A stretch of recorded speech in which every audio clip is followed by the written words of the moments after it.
Presenting the classics of Sam P. Chaladurai. Sam P. Chaladurai அவர்களின் போதனை களஞ்சியத்திலிருந்து. நல்ல நிலம் என்றால் என்ன என்பதை கொஞ்சம் பார்ப்போம். ஒரு நல்ல வசனத்தை போதிக்கிற, நமக்கு பிரயோஜனமாயிருக்கிற, நமக்கு தேவனுடைய காரியங்களை போதித்து நம்மை பலப்படுத்துகிற தேவனுடைய சபையானது நல்ல நிலம் என்று எத்தனை பேர் சொல்றீங்க? அது ஒரு நல்ல நிலம். இன்னொன்று, உலகம் முழுவதும் சுவிசேஷம் பரப்புகிற வேலை, அதற்கு கொடுக்கும்போதும் கர்த்தர் அதை பாராட்டுகிறார். அதற்கென்றே உங்கள் வாழ்க்கையில் விளைச்சலை ஏற்படுத்துகிறார். நூறத்தனையா இம்மையிலும் மறுமையிலும் தர்றன்றாரு. மூன்றாவது, திருவசனத்தில் உபதேசிக்கப்படுகிறவன் யாரு? உபதேசத்தை கேட்கிறவர்கள். உபதேசிக்கிறவனுக்கு சகல நன்மைகளிலும் பகிர்ந்து கொடுக்க கடவன் அப்படின்னு சொன்னா, நான் சொல்லுகிறேன், பிரசங்கியார்களுக்கு, தேவனுடைய வார்த்தை பிரசங்கிப்பவர்களுக்கு கொடுப்பதை குறித்து இங்கே சொல்லப்பட்டிருக்கிறது. திருப்போம் நீதிமொழிகள் 19:17. ஏழைக்கு இறங்குகிறவன் கர்த்தருக்கு கடன் கொடுக்கிறான், அவன் கொடுத்ததை அவர் திரும்ப கொடுப்பார். அப்ப நான்காவது வழி என்ன? ஏழைகளுக்கு கொடுப்பது. ஏழைகளுக்கு கொடுக்கும்போது, ஏழைகளுக்கு உதவி செய்யும் போது கர்த்தருக்கே கடன் கொடுக்கிறது போல இருக்குது. அது ஒரு நல்ல நிலம். பாருங்க, கர்த்தர் சொல்றாரு, நல்ல வட்டியோட திரும்பி வரும். நல்ல உயர்ந்த வட்டி தான் கிடைக்கும். இது பல மடங்கு பலன் தருகிற அளவுக்கு நல்ல வட்டி. கர்த்தர் என்ன சொல்லுகிறார்? இது ஒரு நல்ல நிலம். ஏனென்றால் ஏழையை பார்த்து கர்த்தர் இறக்கப்படுகிறார். அவனுடைய கஷ்டத்தில் கர்த்தர் சந்தோஷப்படுகிறது இல்லை. ஏழையின் மீது கர்த்தர் மனதுருகிறார். அவன் மீது அன்பா இருக்கிறார். அவனுடைய தேவையை சந்திக்க அவர் விரும்புகிறார். இது கர்த்தருடைய உள்ளத்தில் இருக்கிறபடினாலே, இது கர்த்தருக்கு மேன்மையா தெரிறபடினாலே. பாருங்க, ஆலயம் கர்த்தருக்கு மேன்மையா தெரியுது. ஏன்னா அங்க வசனம் பிரசங்கம் பண்ணப்படுகிறது. கர்த்தர் செய்த எல்லாவற்றையும் அங்க அறிவித்துக் கொண்டிருக்கிறார்கள், போதித்துக் கொண்டிருக்கிறார்கள். சுவிசேஷ ஊழியம் மேன்மையா தெரியுது கர்த்தருக்கு. அதை வாஞ்சிக்கிறார். ஏனென்று சொன்னால், கர்த்தர் தன்னை சொந்த குமாரனை அனுப்பி தேவன் இதெல்லாம் பண்ணியிருக்கிறாரு. அதை ஒரு மனுஷன் போய் உலகமெல்லாம் சொல்லும்போது அவருக்கு அது பெரிய ஒரு மரியாதை கொடுப்பது போல இருக்கிறது. ஆகவே தான் ஆசீர்வதிக்கிறாரு. பிரசங்கியார்களை கர்த்தர் மேன்மையா அணுகிறார். ஏனென்று சொன்னால், அவர்கள் அதை அறிவிக்கிற ஒரு பாத்திரம், கருவிகளா இருக்கிறார்கள். அவர்கள் நன்றாக இருக்க வேண்டும், அவர்கள் ஆசீர்வாதமா இருக்க வேண்டும், அவர்களுடைய தேவைகள் சந்திக்கப்பட வேண்டும் என்பது கர்த்தருடைய சித்தமா இருக்கிறது. ஆகவே தான் அவர்கள் கொடுக்கும்போது ஆசீர்வாதத்தை கர்த்தர் கொடுக்கிறார். அதே போல அந்த ஏழையை பார்க்கும்போது கர்த்தர் அவன் மீது மனதுருக்கம் உள்ளவராக இருக்கிறார். ஒருவராவது ஏழையா இருக்க வேண்டும் என்று கர்த்தருடைய சித்தமே கிடையாது. இந்த பாவ உலகத்திலே, இந்த விழுந்து போன உலகத்திலே சிக்கி கொண்டிருக்கிற ஏழைகளுக்கு நாம் உதவி செய்யும் போது கர்த்தர் அதை எப்படி பார்க்கிறார்? ஒரு நல்ல நிலத்தை போல, அதையும் நல்ல நிலத்தை போல பார்க்கிறார். அப்ப அவர் என்ன சொல்றாரு? நீ ஏழைக்கு இறங்கின, நீ எனக்கு கடன் கொடுத்தது போல நினைத்துக்கொள். ஏனென்றால் நான் ஒரு திரும்ப கொடுப்பேன். எல்லாம் சொல்லுங்க, திரும்ப கொடுப்பார். திரும்ப கொடுப்பார். திரும்ப பெறுறதை பற்றி தானே பேசுறோம். கொடுத்ததை திரும்ப எப்படி பல மடங்காய் பெறுகிறது என்பது குறித்து பேசுகிறோம். நான் சொல்லுகிறேன், ஏழைக்கு கொடுக்கிறது ஒரு வழி. அதுல நிச்சயமா திரும்ப நமக்கு வரும், நிச்சயமாக வரும். ஆகவே அநேகருக்கு நாம் ஆசீர்வாதமாக இருக்க வேண்டும். அநேக ஏழைகளுக்கு ஆசீர்வாதமாக இருக்க வேண்டும். அவர்கள் அதன் மூலமாக 2 கொரிந்தியர் 9 பவுல் அப்போஸ்தலன் சொல்றாரு, அதன் மூலமாக அவர் அங்கே தர்ம காரியங்களுக்காக இந்த ஜனங்கள் கொடுக்கிற காணிக்கையை பற்றி பேசும்போது சொல்லுகிறார், அதன் மூலமாக அநேகர் கர்த்தரை துதிப்பார்களாம். அந்த ஏழைகள்லாம் கர்த்தரை துதிப்பார்கள்.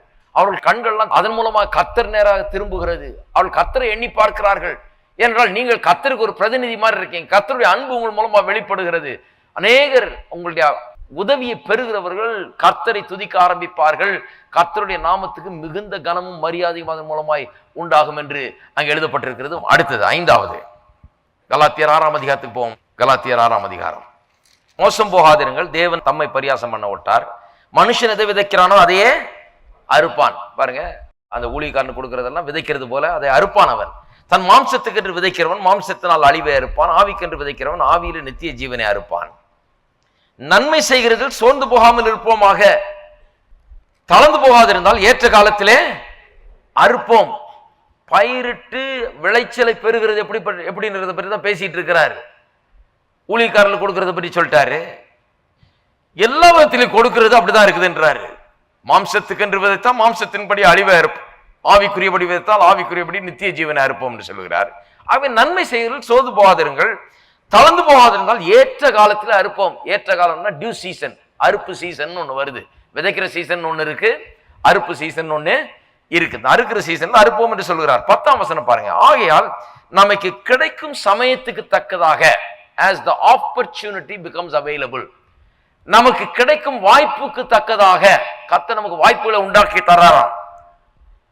கர்த்தர் நமக்கு வாய்ப்புகளை ஏற்படுத்துகிறார். இங்க கொடு, இப்படி செய் அப்படின்னு சொல்லி தக்கதாக யாவருக்கும், விசேஷமாக விசுவாச குடும்பத்தாருக்கும் நன்மை செய்ய கடவோம். இங்க கொடுக்கறத பற்றி தான் பேசிட்டு வர்றாரு ஊழியக்காரர். கொடுக்கறதுல இருந்து ஆரம்பிச்சு அப்படியே வர்றாரு. ஏற்ற காலத்தில் அறுப்போம்னு சொல்லிட்டு சொல்றாரு.